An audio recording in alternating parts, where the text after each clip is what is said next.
என்றைக்குமே அதிமுக ஆட்சியில் இருந்தாலும் இல்லை என்றாலும் நம்மை தான் குறிவைத்துக் கொண்டு எப்படியாவது இந்த அதிமுகவை அழிக்க வேண்டும் என்று கங்கணம் கட்டி கொண்டு இருந்து கொண்டிருக்கிறார்கள் தமிழகத்திலே.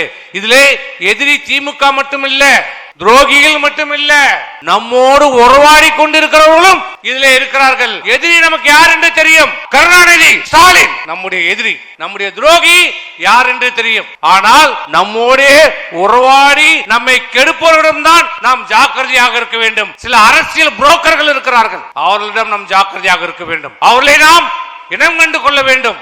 அப்படி இனம் கொண்ட காரணத்தால் தான் பல்வேறு சூழ்ச்சிகள், பல்வேறு சதி திட்டங்களை தீட்டினாலும் அதிகார பலம், ஆட்சி பலம், பண பலம் இத்தனையும் மீறி இத்தனையும் முறியடித்து இந்த ஆட்சியை, இந்த கட்சியை இன்றைக்கு நிலைநிறுத்தி அனைத்து இந்திய அண்ணா திராவிட முன்னேற்ற எவனாலும் எந்த கொம்பனாலும் ஆட்டவோ அசைக்கவோ முடியாது என்ற நிலைக்கு இன்னைக்கு நம்முடைய எடப்பாடியார் இன்னைக்கு கொண்டு வந்திருக்கிறார்.